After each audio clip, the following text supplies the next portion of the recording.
morning, everybody. How are we doing? Sam here, United People's TV. It's Tuesday, the 22nd of August. We got the Greenwood decision yesterday. Yes, I will be speaking about it again. I tried to go live yesterday, and I pulled an end to that. I deleted the live video, and I recorded it, went through all the statements, and we'll speak about it in a little bit more detail this morning. A little bit more reaction from the Telegraph, from the Athletic, and just, I suppose, I don't think the conversation is finished. I don't think the conversation has ended yet, but the decision is out. And now we can, as a football club, look towards what else needs to be done in these next 9 days, because there is a lot that needs to be done. In my opinion, 3 signings that needs to be done for Manchester United to have the squad that we need to be able to compete at the highest level. And that's where we want to compete. Last season, we finished 3rd. We won the League Cup, and it was a successful season. If we need to improve on that, then currently this squad, and certainly the midfield, is not quite strong enough to do that. So I'm going to run through all the latest on Gravenberch, on Amrabat. We're going to speak about sales. We're going to speak about Noam Emeran leaving to join Groningen in the 2nd tier in Holland. Not for much money. We'll speak about Maguire, McTominay, Van der Beek, Henderson, Williams, Baye, all these players we've been talking about for 6 weeks. Sod knows how long. And they're all still here. I'll run through all of that. And hey, we'll try and have a discussion as a community. It was impossible. Absolutely impossible to have a discussion. Right? I suppose you don't. No one really, I can't tell you how many comments I have to read. Yesterday, it was crazy, and it was vociferous, and it was mad. It was absolutely mad. And I was like, you know what? Nah, I'm pulling an end to this. And that's why I pulled that video yesterday. Let me see who's down here from the member community. Good morning to everyone. We've got Kieran. How you doing, money? How you doing, buddy? Jordan. We've got Onfield, John Iguante. We've got Mo. Good morning to you. Lyle Wilson, Carl, Teresa, Anthony, Brian, Alex, I can see you there. Josh, you're there. And you're there as well. Jack Stewart. We've got Chaos. We've got Liam Griffin. Who's on Facebook? Jonathan Rose, good morning to you, sir. Wayne Hogarth, Kanu Jackson, Edred Jones, Salah Kamara. Good morning to everyone. I hope today will be a better show. I think that's the first time I've ever done that. I don't think it's the first time. I absolutely know it's the first time I've cut a show short like that. Yeah, it wasn't. We couldn't have had a conversation. I kind of made a little bit of a mistake as well, because I hadn't read through the statements, and I was doing it live and direct. And that statement from Richard Arnold was about 900 words. So yeah, it wasn't the best. I don't think it suited a live video. I think it did suit something a little bit more measured, and that's why I released the other one after. But let me see over here, because here we go. I think yesterday was not a reflection of the community, I think, that we've built, in terms of how, I don't know how to describe what the comments went yesterday. It wasn't really troll, Anthony. It's not really trolls. It was just, obviously people are very strong on their opinions, and they loaded that shotgun yesterday, big time. But look at that, Alex. We've got Jibak and Gungshi, three of the originals. I mean, there's so many originals now. I've forgotten. One for you, one for you, one for you. Triple. The good feelings, happy vibes all around. This morning, that's what we're going to try and do anyway.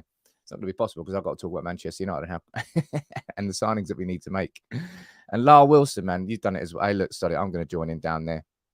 Let's get a positive feeling going back through. Why not?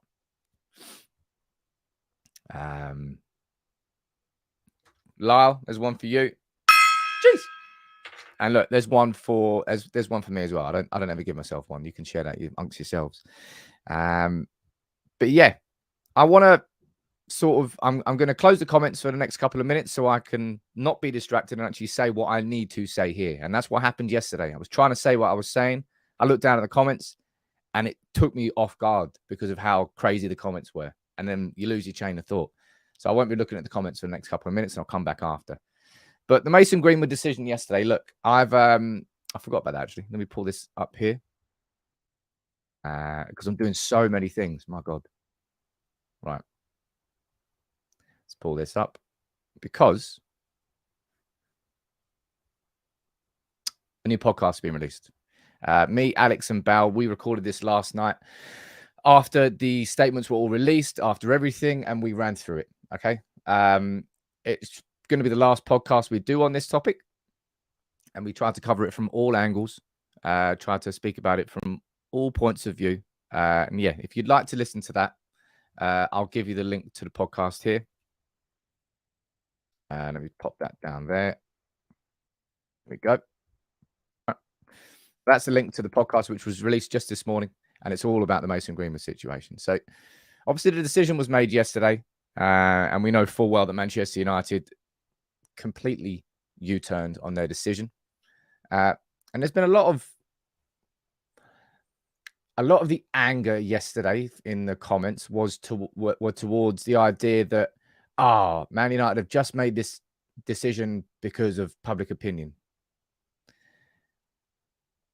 There's an important bit here that needs to be understood, because this pressure came from both within Manchester United and outside of Manchester United. Manchester United members, quite a few members of staff, were threatening to resign. They were looking into concepts of striking. This isn't just to do with what's been written on Twitter, which is a massive echo chamber. And there's some more details down here, and I don't want us to argue any more about whether it was the right or the wrong thing to do, because this is just going to be a completely endless circle of just two sides just spitting at each other, and there's no value in that. Not the value. There's nothing to gain in that. Just either side, the two ends of the circle, just shouting at each other. We need to direct our energy towards the club, which I think handled this whole thing so appallingly. I'm almost tempted to do a video on this at lunchtime today, because I think it needs to be the focus of everybody's scorn, is how Manchester United handled this from a leadership perspective. And I think that this from The Athletic, from Laurie Whitwell this morning, really did sort of sum up a lot of how I'm feeling. Said, look, United say they have projected the strength of feeling, but it is clear the scale of the reaction caught them by surprise. I think that's something we all can see now. Richard Arnold led the investigation, right? Led the investigation internally. And it was, obviously, it's not something that he has had to deal with before. And it was obvious that he didn't know how to deal with it. And I thought that was a pretty damn fair point there. So the idea of appointing an independent barrister to lead the investigation would have created that distance between the club and allowed somebody who has experience in these sorts of situations in dealing with it. Instead, Manchester United internalized that. Man United had somebody doing a job that they were not really capable of doing or qualified to do, which is very symptomatic of how our club has been run for a long, long time. Had United decided against reintegrating Greenwood in June, it would have conveyed a conviction about club priorities. Cutting the cord in August after a backlash at the end of a process that stretched on for longer than anybody can explain gives United the appearance of muddled thinking at best. And again, that's been part of my frustration and anger towards all of this, is how long it's taken. And the seemingly disconnected thinking in the whole process.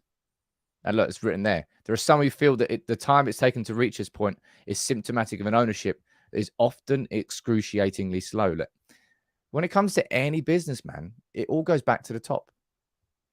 It does all go back to the top. And this is just another example of that, of somebody unqualified doing a job that they shouldn't be doing, taking their time over it, and the sort of the fallout of it all. Rotham, you've put it down there in the comments. You're saying, I think the way that United handled it was disgraceful. And I genuinely do feel that. It really was disgraceful. And I don't think this is something that should just be brushed under the carpet and Richard Arnold just sorts of... I think Richard Arnold should be walking after this. And I don't care that... I don't know. Well, I'm not going to get any links to Man United. I don't know. I've never worked with Man United. Manchester United have always previously... I think they're kind of softening their stance with sort of fan channels and fan media, because they realize that we're viable communities. We're great communities. But previously, it was always kind of they saw us as competition, I suppose, and never really worked directly with us. I think that's semi-changing. Now, in terms of what's going to be happening next with Mason, this won't surprise anybody, right?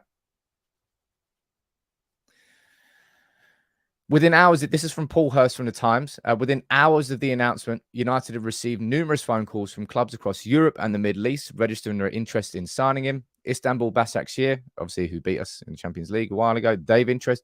So Mason Greenwood will not struggle to find a club immediately. I remember saying this months ago. It always felt like the most likely scenario would be that Mason Greenwood would leave on loan, which is exactly what he's going to do. I think Manchester United, what they're going to be doing here, and this is just, again, this is personal opinion. I'm not basing this on any in-the-know knowledge or anything like that. I think Man United will be loaning Mason Greenwood out, whether it's to a club in Italy or a club in Turkey, are my two best guesses. And mate, look, Josh, you're down there saying Greenwood to Saudi Arabia. I've seen those links as well. Some sort of move outside of it won't be to an English team, and Mason Greenwood's going to go there for a year, and let's see what happens. It's not let's see what happens. I imagine he goes there for a year, and Manchester United then sell him, and that's it. It's finished at that point. But Greenwood will not struggle to find a club, right? And that's kind of why I want to sort of end the conversation for now, because I think the conversation is ended for now. I did this video yesterday, right? And I said, look, we've got a long old to-do list. I said that the Greenwood decision was the absolute priority. And from all the reports that I've read, multiple, they said Man United came to this conclusion on Friday, but didn't release it on Saturday because we were playing Spurs, and didn't release it on Sunday because of the Women's World Cup final. But the Greenwood one, we can cross that off. And there is still so much more that needs to be done. If we're just going to be focusing on our football team, focusing on Erik ten Hag, focusing on the squad, and focusing on the season ahead, what needs to be done in these next 9 days, that's what that video was all about yesterday. And that's what I would like to discuss in a bit more detail. And we're going to focus on transfers and a lot more of that stuff now. All right. Garlic Bread Man, I can see you down there. Thank you so much, dude. You just gifted 5 memberships as well. Yeah, yesterday, mate, this whole... I remember when the Greenwood thing first came out. I remember sitting here for I sat in front of the camera for like a solid hour going, I don't know what to say. I don't know how to approach this. Took me a solid hour of just sitting there and waiting. And here we are. What is it? I don't know when that first happened. How many months is it since it all began? It's a long time, isn't it? But I'd like to sort of draw a line in it for now, I suppose. The statements have come out. I think the only thing that needs to be focused on past this point is Manchester United's spectacular mishandling of it. And that shouldn't be something that gets forgotten about. And even after everything that they did, up until, what was it? Wednesday last week, they were planning on reintegrating Mason Greenwood. And I'll tell you what, Alex made on the podcast, right? Alex made a really good point. Given the fact that Manchester United, Richard Arnold and the executives were planning on bringing Mason Greenwood back, right? That must mean that this whole time, Erik ten Hag has been planning on having him back in his squad as an option. Because, as I said, up until like Wednesday last week, that was going to be Manchester United's decision. So now, and that's why I've said down there, I've said, you can call it a striker, you can call it attacker, whoever you want to call it. I think now now that this U-turn has happened, Erik ten Hag will be looking for another attacker. And I think we need one. I've told you, like, that I'm going to speak about, where is it? I'll speak about this man next. Well, not quite next. I'll speak about him actually a little bit later in the show. But Rasmus Højlund coming in, like, we've now got a 20-year-old striker who's moving to the Premier League, coming into a Manchester United team which is desperate for a goal scorer and desperate for goals. And it's going to be a pressure pot situation. Really is. Like, immediately, there's going to be an expectation and a necessity on him to score straight away. So in an ideal world, I think we would find somebody who's got slightly more experience, who can take a little bit of that flack and a little bit of that stick and allow Højlund to sort of, I don't know, he needs to develop this season. He won't hit the, we can't possibly imagine that Højlund's going to come in and score 25 league goals this season. Hey, look, he might. Hey, he might. That'd be brilliant if he did. But that's an unrealistic expectation. So going back to this, I want to run through player sales now, because we all know that player sales has been the bottleneck. That's what I've described it as for over 2 weeks now, actually. We've got Amrabat, we've got Gravenberch, we've got anybody else, and it's all just bottlenecked because we need sales, right? We need sales. I'm going down. I've been told that I've been missing some gongs up in here. Where are we? I can't see anything up here. No. Nothing after garlic bread, man. Garlic bread, man. Apparently, I did sell it. I trust my mods. Missed a couple down there. 1/3. Is it Rod? Is it Calvin? Simon? Theodore? I don't know why I always do that. But player sales, there's one sale that we know about now. That's not it. Why has that moved? Bloody live blogs. Hate when live blogs auto update.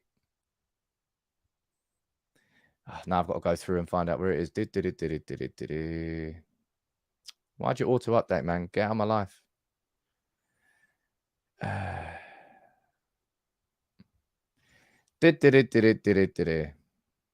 Had this all prepared, all ready for you, and then all of a sudden it's decided to refresh itself. Thank you so much.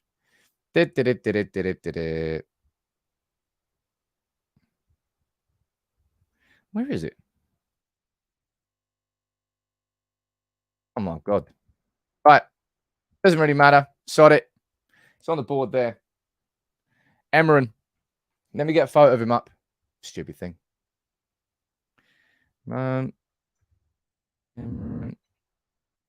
He is leaving to join Groningen in Holland. Actually got relegated last year. Now, I'm sure there's going to be people that go, this is what Man United doing? I don't really know why people do that. Anyway, that was a spectacular failure. Thank you so much, Athletic, for updating your live blog whilst I was trying to drive through it. So that was 90 seconds of wasted time. Sorry about that. Anyway, Noam Emeran. He's leaving Manchester United. He's the third. We've got Zidane Iqbal. Who else was gone for that? Iqbal went for 850. Let's go over here. Iqbal went for 850 to Utrecht. Bjorn Hardley, I think, went to Utrecht as well. Ethan Laird went to Birmingham, I think. And now we've got Emeran, who's going to go for around about 500k. Man United seem to, I don't know. It feels like Man United are underselling our youngsters. Emeran had a good preseason, but yet, come on, guys. Like, we can't just... You've seen the wingers that we've got at this club. Pellistri can hardly get a sniff, let alone someone like Emeran. It feels like Manchester United have made a bit of a conscious decision this summer to, instead of using the loan system, it seems like we've taken a bit of a switch towards selling players with sell-on clauses rather than loaning them and then bringing them back. We've done that with Zidane Iqbal. We've done that with Emeran now. We've done that with... Who else? Can't remember who else. Maybe Ethan Laird. It feels like that's what United are doing. No, we've got so many wingers that there was absolutely zero chance of Emeran breaking through into that first team. Pellistri can hardly get a sniff. Ahmad can hardly get a sniff because he's injured at the moment. You've got Garnacho and you've got Rashford, you've got Sancho. There was no chance that he was going to come through. All right. So I understood. Charlie Savage, he's obviously gone to, is it Reading? I think he went to. Good luck to him. 500 grand. It's not really going to move the needle in terms of what we need. We need far bigger sales, but there is one sale that will not happen. And this is, this one's going to leave a sour taste in my mouth. I'll be completely honest. Fabrizio Romano confirming that, look, it's all gone quiet on the Western Front when it comes to Harry Maguire. Nothing is happening with him after the West Ham move collapsed. West Ham are about to announce, I think, Mavropanos, the Greek centre-back, around about 20 million euros they're paying for him. I understood. I suppose I can't really still stand by it, but I understood why Manchester United rejected a £60 million bid for Maguire and McTominay, because at that time, or we still do clearly, we felt that those players were worth more. And a player's value is what that is, A, what the buying club is willing to pay, and B, how much that selling club thinks he's worth.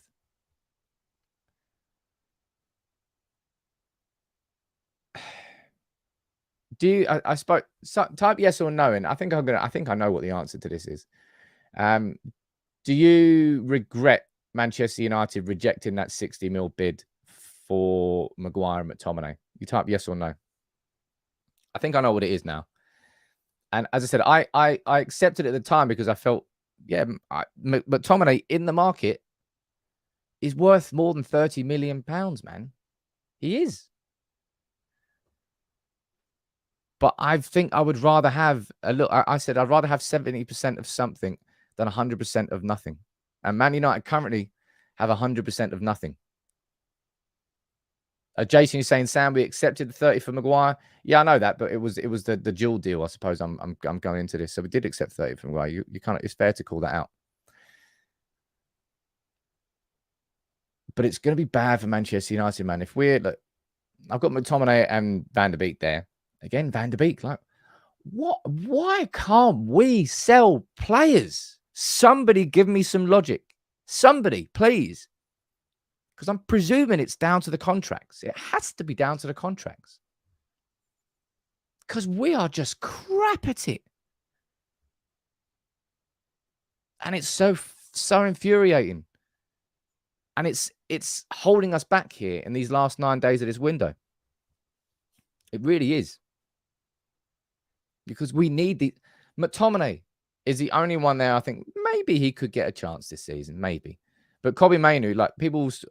Obviously, so much excitement about Kobbie in the preseason. So impressive. I see Kobbie Mainoo in the long term playing as more... Not in a number 6. I think he'll be more of a box-to-box midfielder. I don't think he'll be strictly a number 6. So I think that McTominay, if you're looking at the squad this season, and maybe... We've got players here, man. McTominay is minimum 30 million. Maguire is minimum 30 million. Van der Beek is somewhere in the region of 10 to 15 million. That's 75 million. Dean Henderson should be worth somewhere between 20 and 30 million. That is 100 million pounds worth of bench players who do not improve our starting 11, who don't really improve our sub-bench either. That's 100 million pounds worth of players that we should be selling. And if you do that, boom, this summer sorted. You've got money for another striker. You've got money for 2 central midfielders. And all of a sudden, Erik ten Hag has the overall squad that he needs. This is still the remnants of Woodward. Right here. This is the remnants of the Woodward era. We're still not out of the woods just yet. Or you could say it's still not out of the Woodwards yet. And it's fuming. It pisses me off, man. It pisses me off no end. I'm going to see what you're saying down here.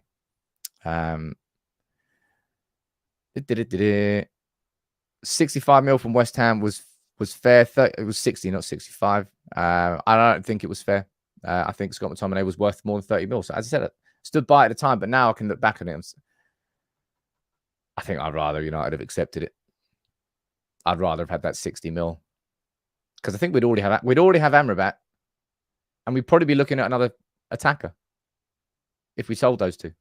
There's a couple of super chats. Let me read these out. Greenwood is water under a bridge. Be productive. I wouldn't say it's water under a bridge, but I think the conversation has been had now. Maybe we can get 60 mil for...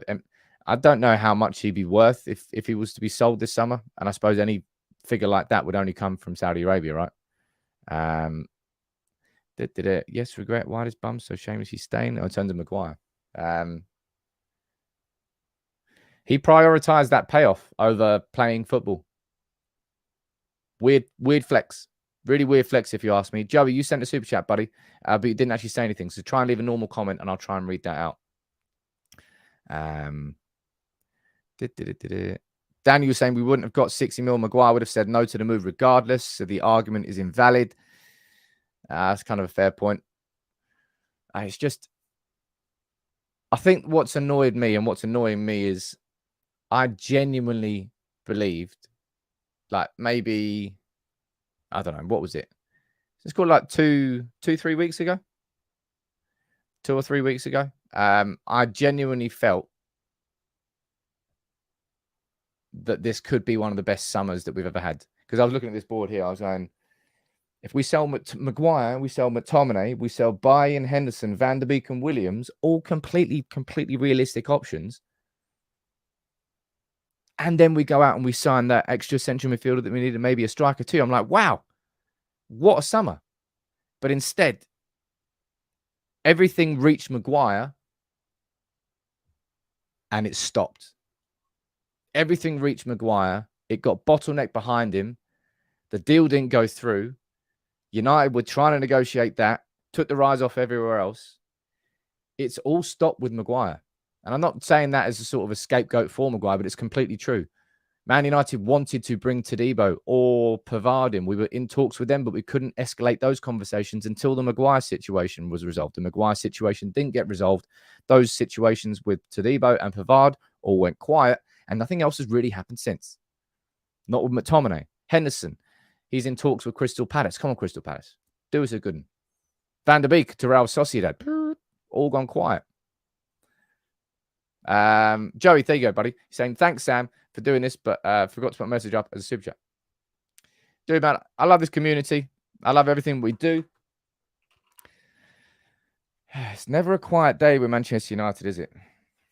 And I genuinely thought it was going to be a bit of a, a quiet end to the summer.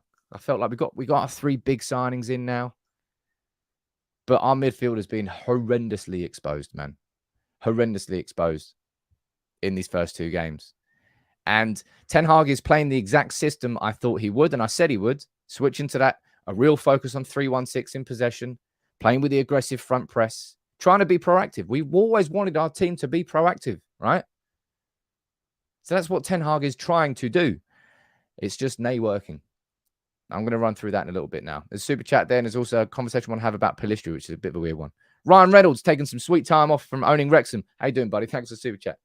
Hey, Sam, I believe that State United now, with all these crazy things going on, is going to end up dragging Ten Hag down with a ship. Just won't have the players to make this a successful season.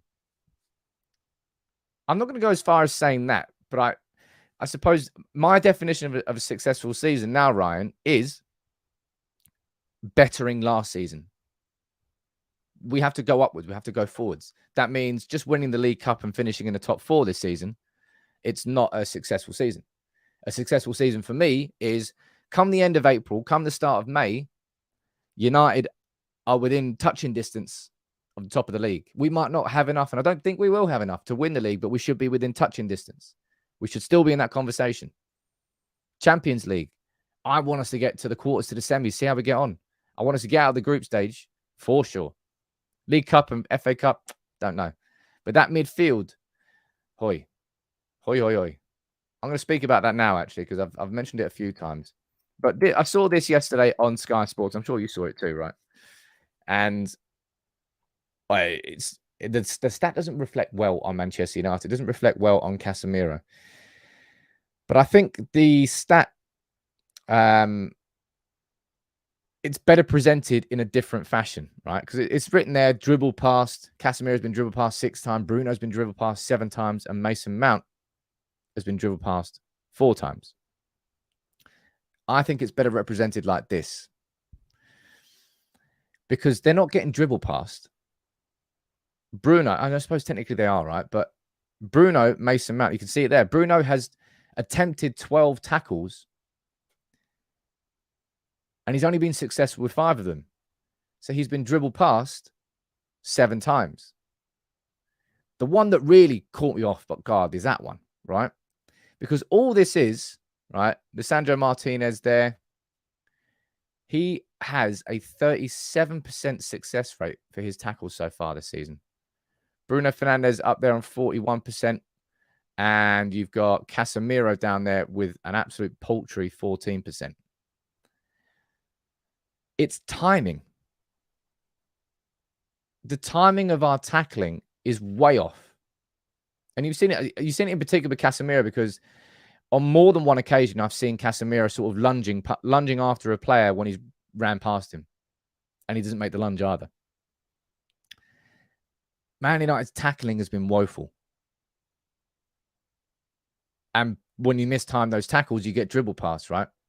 So I know that it's I know that it's effectively the same. It's the same conversation, but it's not as if they're just running up and squaring up with someone and they're just getting dribble past.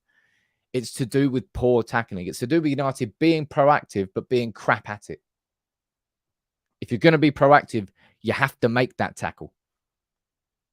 Otherwise, you leave too much danger and risk behind you. And that's why our midfielders look so poor. And that's why these guys are getting overran. And also, Casemiro is getting left massively isolated because of the shape of our midfield. And that's why we need, look, right? That's why we need our new midfielders. Jay, you're saying, so they can't tackle? I didn't say that, man. What are you putting words in my mouth for? People, what are you doing with the comments these days, man? Maybe I'm just nibbling. I think I'm just nibbling more these last couple of days. It's got to me. I'm normally very, very good at just compartmentalizing. But yeah, your comments are getting the better of me these last few days. I didn't say they couldn't tackle. I said their timing is garbage right now. The fitness and I think that's the thing I'm probably most concerned about. Of everything that I've seen so far this season, I'm seeing more bad finishing. Saw that all last season. That's why we signed a striker. He's just not fit yet, which is stupid. But hopefully he comes in and makes a difference. For me, the biggest concern is the lack of intensity, because it is the fundamental cornerstone of the Ten Hag system. You need to be fitter than your opposition. You need to run harder than your opposition, because if you don't, you're going to leave big gaps. You're going to leave big spaces, and you're going to be exposed. And it's exactly what has happened. And that for me is definitely the most concerning thing that I've seen so far this season, is that lack of intensity among all the players. I don't know where that's gone. I really, really don't know where that's gone. Apparently, I missed another gong down here. Man, if I missed a gong, it must have been ages ago. Jeez. Sorry, Jack. Apparently, I missed a gong. Jeez. I don't do it on purpose. I promise I don't do it on purpose, so no one get offended by that. Sandman going a bit OTT. Mason Mount was a complete waste of money. I wouldn't say Mason Mount was a complete waste of money, but I tell you what, and I think this is true. I think Ten Hag might have overestimated Casemiro's physical capabilities in this system, because it really, really does. It's a massively demanding role. In the fastest league in the world, that particular number 6 role there finds himself isolated so much because we've got the 2 front number 8s. Mate, we did the same thing against Spurs. We created so many opportunities through that front press against Wolves. We created chances again in the first half. It works. It's working. Our finishing is garbage, but that aggressive press, it's working. It's just we're not finishing. And also, we're flagging. Second half, that was woeful. King Stash with a comment I'm definitely not going to be agreeing with. Our biggest mistake was making Bruno our captain. He should not be captain. The captain of United should be the player that everyone wants to go to war with. No one's going to war with Bruno. I mean, really? I mean, that's a really... Anyone else agree with that in the comments down there? Mate, Bruno's going to be the first person. Bruno's your mate at the bar who gets you into a fight. Doug, you're saying Bruno's a baby. Oh man, isn't it funny that a couple of poor performances, and here we go. Here we go again. Strange. I suppose that's what football is, right? Fair enough. Some of you agree with that. I don't agree with that whatsoever. I thought it was definitely the best choice for captain. But we'll see. We'll continue to see across the course of the season. I think you'll be eating humble pie by the end of it. Something I heard yesterday that was very strange. The idea that Man United might loan out Facundo Pellistri, and this is coming from Mike McGrath from the Telegraph, that Sheffield United are in talks to take Pellistri on loan. And I'm looking again, why on earth would Man United? Why on earth would Man United be letting Pellistri go? Honestly, I don't think, I've said this a few times, I'll say it again, I don't think he's putting a bad performance in a United shirt. I really don't. Really, really don't. But if he was to let, like, Anthony's not had the best start this season, let's be honest, right? I think Pellistri, there's one thing I want Ten Hag to do this season. Well, one thing I hope he doesn't do. Last season, I was a bit more, I understood Erik Ten Hag's desire to play his starting 11 because he felt like he couldn't trust that second 11. He can't just play players because of who they are this season. There has to be rotation. Anybody should be coming in and out of the team based on form. It's all about form. Form. I hope he picks his teams on form. Now, Anthony, I don't think anybody in that front three has done enough in these first two games. Of course they haven't. We've had 6 big chances and we've scored one of them. I think Pellistri should be starting a game for United rather than sending him out on loan. I think that would be a very silly idea. Apparently I've missed a few super chats and we go up here and check. Corey and Krush. Let me read these out for you, buddies. Corey saying Maguire should be moved onto an academy team to try and force him out of the club. I mean, he has nothing to prove at this level, so maybe academy level. Yeah, the comment that will always stick. Well, Maguire wasn't in the squad to face Spurs because of an illness. Okay. Man United want to get rid of him, but it's the wages. And that same, for Maguire to move from Manchester United and be on the same wages, he'd basically have to go to Saudi Arabia. It's the only other place in the world that will offer Maguire those wages. I imagine he'd probably go as well. Do you think, type yes or no in the comments actually, do you think if an offer came in from Saudi Arabia, would Maguire leave or would he kick back against that one too? Kush, you're saying, why is Ten Hag only signing peeps that he knows? Are they play for him or against in Holland? Pep, Klopp, Guardiola, don't do this or sign best mates. I mean, he didn't. Casemiro didn't play for him. Mason Mount, you say because he was on loan once in the Eredivisie. No, he didn't either. I know he's had certain profiles. Gravenberch would be one of those. Amrabat would coincidentally be one of those.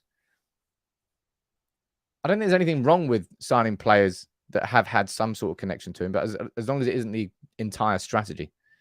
Højlund didn't play for him. There's another one there. So your conversation's a bit flawed there. I get what you're trying to get at, but it's not strictly true. Let me see what you're saying down here about Maguire and Saudi. John, you're saying no chance he goes to Saudi. John, different on. You're saying he would take the money. Tim, you'd say he'd kick back. Well, that's a big old split down there in the comments there.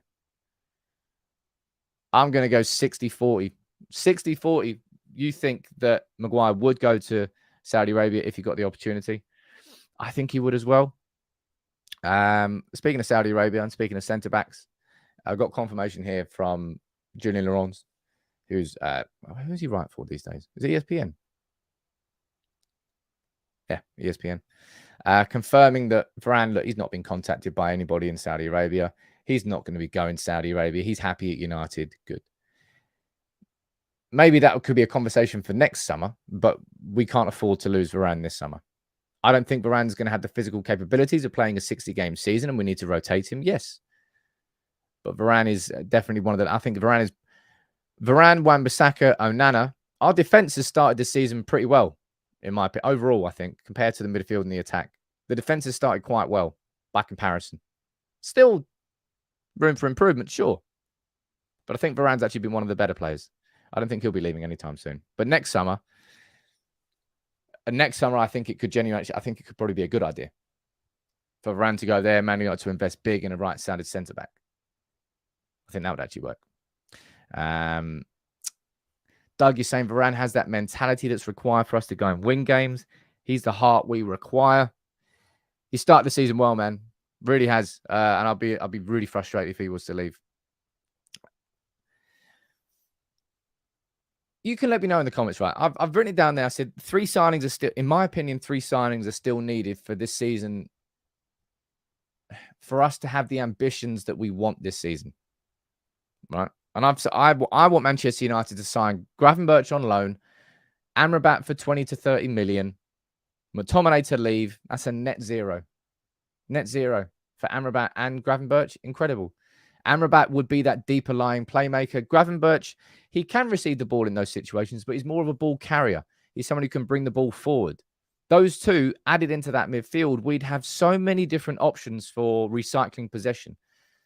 It might be a case of then Manchester United end up playing Casemiro alongside Amrabat with just Mason Mount, and Amrabat would be the sort of go-between midfielder, the one who can add to the attack, but then also comes back.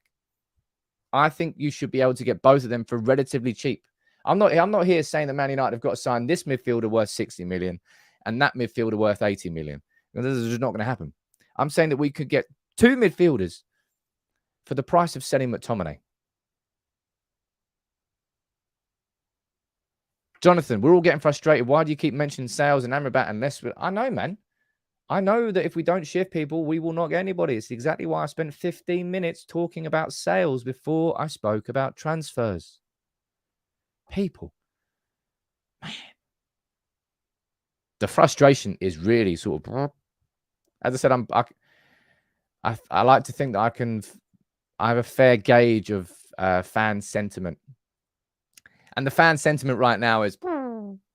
The fan sentiment is not in a good place. Jack, you're saying you're getting moody. I'm getting moody, man. He's getting on my nerves. It's getting on my nerves. Really is. Because with this is a conversation we've kind of been repeating here for a couple of weeks. As I said, the bottleneck that's created by Maguire that I spent 5 minutes explaining. And the Amrabat one is weird, isn't it? As I said, this dude has been sitting there. Listening to Glory, Glory, Man United as his alarm tone for the last 3 weeks. And we've still not put a bid in. Do you remember when all the reports in Italy were trying to say all personal terms are agreed? Everything this, everything that. And we've still not done anything.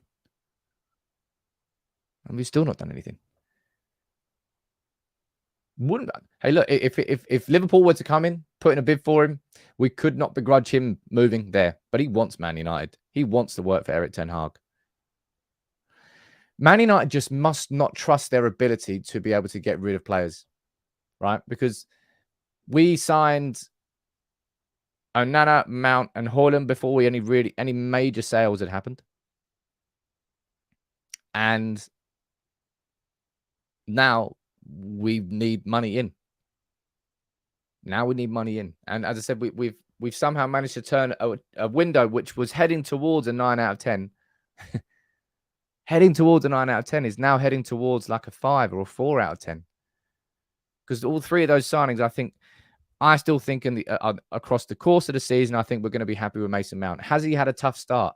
Yes, he has. Has Casemiro had a tough start? Yes, he has. Has Bruno had a tough start? Yes, he has. Does it make them all terrible players who we should sell immediately? No, it doesn't. No, it doesn't. And Jonathan, man, can you stop disagreeing with everything I'm saying? Never a 9 out of 10. You should be doing this, you should be doing that. I'm going to have to start ignoring your comments for this time because you seem to be purposefully disagreeing with everything I'm saying. So I'm going to just ignore that for now because I'm nibbling today. Like people are throwing out lures like, hut. People keep getting me. If Man United had this window, we had Onana, Mount, and Haaland in, and then we sold Maguire, McTominay, Henderson, Van der Beek, all the people that are on this board here, right there. If we had done that and got in another central midfielder, you're damn right it would have been a 9 out of 10. You are damn right it would have been a 9 out of 10. And you're not going to tell me otherwise. It would have been one of the best summers that we have had. But instead, we're sitting in now. Second season in a row after 2 games going, we need signings at the end of this window. And for all the progress I'd said that we had made with certain things, it's a bit frustrating to be in an extremely similar position in that sense. I need to stop nibbling. I need to stop nibbling. I'm normally damn good at not nibbling. Not today. I've just gobbled. But look, the one thing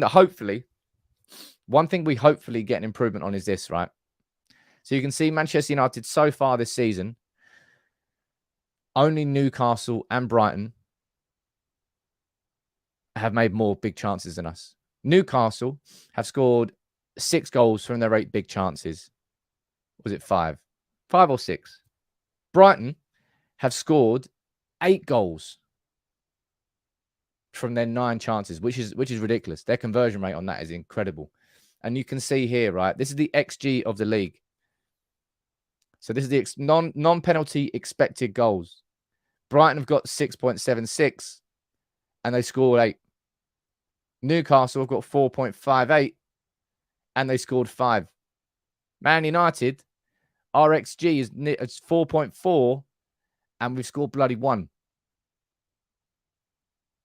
Small margins in football, right? Small margins. The hardest thing in football is to score a goal. That's why we all wanted Harry Kane.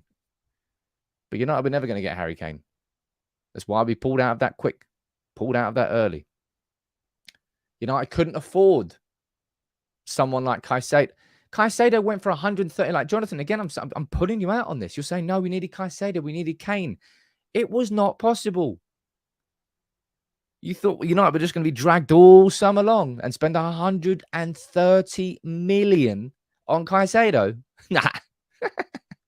Okie dokie. Because that wasn't going to happen. That there, it's just, of all the frustrations and the anger we've had about everything that we've seen so far, it boils down to this, man. That XG there of 4.42 and we've scored 1 bloody goal. 1 goal. We need Højlund in. And I feel, as I said, I feel really sorry for the lad because he's going to be coming into this team knowing that we need goals. And it's just not really the right environment for a 20-year-old to come in. It's just not. In an ideal world, Man United will be setting McTominay, Maguire, Henderson, Van der Beek, Bay, Williams. I mentioned McTominay. 6 or 7. I think we'd sell Martial as well. Biscuit knees. We'd then bring in another striker. We'd then come in and we'd sign 2 central midfielders. That's what I want to happen in the end of this window. But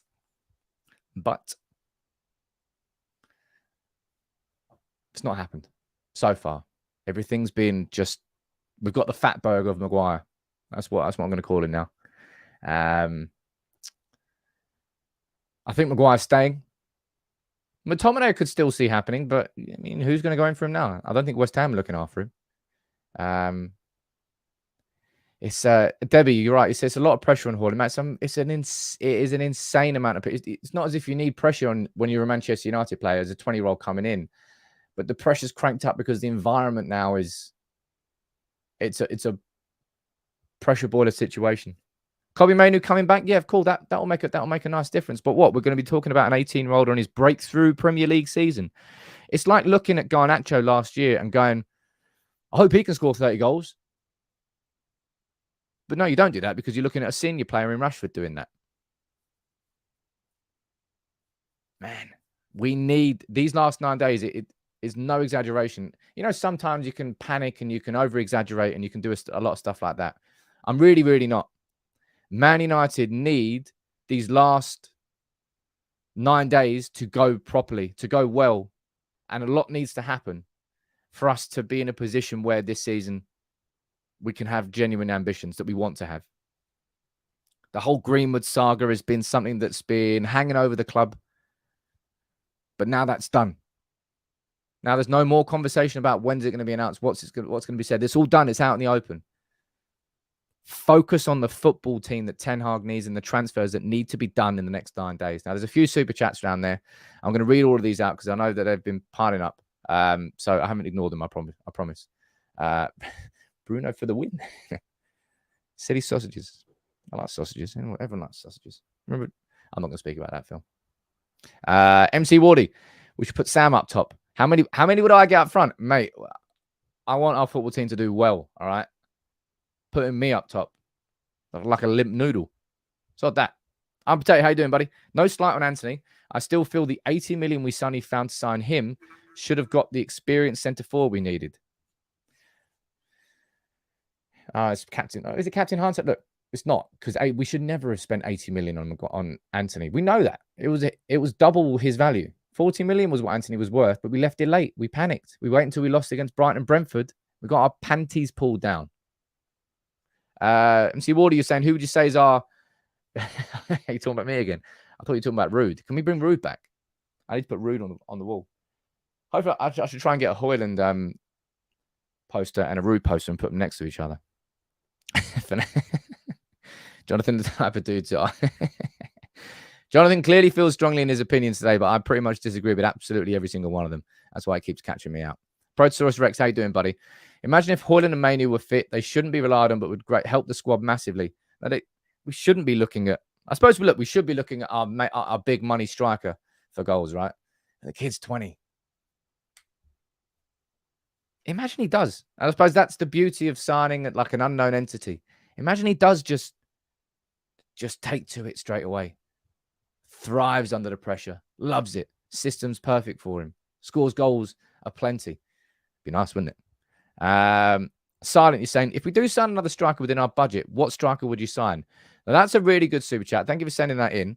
And I don't know. I'll be honest. I'm going to be doing some research on that myself. It's you can let me know what you think in the comments. If there was, say there was 30 million, right? If there was 30 million, thereabouts, what striker do you think that we could sign or bring in that would be a smart signing? Doug's down there saying, Tony, Ivan Toney can't play until January. I think Ivan Toney past January is a conversation we really could have. But right now, I don't particularly feel that's a logical conversation. Taremi, is that the Porto one, I think? He's been linked. John, you're saying Mbeumo. I think he'd be going for more than that. Will Jones saying Luka Jovic. Has he gone back to... Is it Frankfurt? Yeah, I think he's back at Frankfurt. Was it Fiorentina? Oh, God knows where he is. That didn't work out, did it? Remember when he left? And was it Real Madrid who signed him? What other ones you got down here? Santiago Jimenez kind of sounds like a made-up footballer, but I'm sure he's good. Ben Yedder, Jonathan David. Yeah, you're not getting Jonathan David for 30 million. Sorry, dude. Times that by 2 or 3, and then you're going to be looking at that price tag. Michael Antonio, again, not 30 million. Evan Ferguson, again, not 30 million. As I said, we are looking at 30 million is the max we're talking about here. So there's no point throwing in 50, 60, 70, 80 million pound strikers, right? Because it's just not realistic. It's not happening. Che Adams. Felix on loan. Felix? Really? Vlahovic, not going for 30 million. El Nesri, quite a few people are mentioning it as El Nesri. Isn't he going to West Ham? I think he's going to West Ham. Danny Ings. Jamie Vardy. I don't know. Wilson from Newcastle. You're not getting Wilson for 30 million, man. Jibak, you're saying could have got Kane for 115 and Gakpo for 40 instead of Horn. I mean, look, Captain Hunt. Yeah, you can look back on that now. No, this is hindsight, but this is the kind of foresight is needed. Man United didn't have the money to go for Gakpo in that. We just didn't have it. We just did not. Who said Veghorst down there? Marcy. I like it. Ollie Watkins. Hey, I love Ollie Watkins.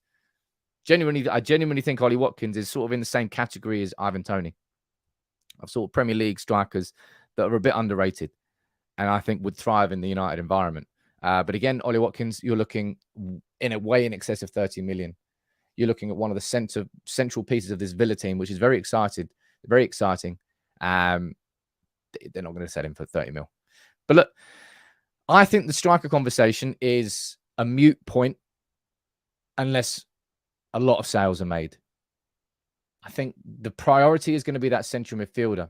The priority is either going to be Amrabat or Gravenberch. Now, I'll tell you what, it might end up being that United just can't afford anybody because we can't sell anybody. And the only thing we can do is sign Gravenberch on loan. Now, I genuinely do think that would be a good signing. I'm not saying that it'll be an abysmal panic signing. I think United actually wanted to get Gravenberch instead of Sabitzer when we actually did get Sabitzer, but they said no at the time. That times have changed. He's still on the periphery, still on the fringes at Bayern Munich. I think it would be a good loan move, but just another sign of the times that Man United has sat here with 9 days left in the window, and we've got over £100 million worth of players to sell that we can't sell, and we might have to bring in a midfielder on loan. Not everything is fixed at this club. There is still a lot more to fix. We're still suffering from the end of the Woodward era and the big old contracts. I hope more happens in these 9 days than anybody expects. I don't expect enough to happen in these next 9 days, and I really hope I'm wrong. And I'll be live and direct here when it does. Now, I'm going to try not to nibble as much as... I suppose that the fact that you've seen me nibble so much goes to show you how composed I normally am. And maybe that's part of why you enjoy the show. This Greenwood situation has been testing for everyone, especially when you're here live reading through hundreds of comments at once. It's now done. Let's see what goes on next. I hope that we get what we need. But Man United have got so much to do in these next 9 days, I don't think we'll be able to get it done. But thank you all for tuning in. Everybody who sent in the super chat there and all the comments. Even you, Jonathan. Even I nibbled on you about 45 times. I appreciate your opinions, even if I disagree with them. I like the chat. And I'll be here 10 a.m. tomorrow, as always. And I'll be back at lunchtime today. Thank you.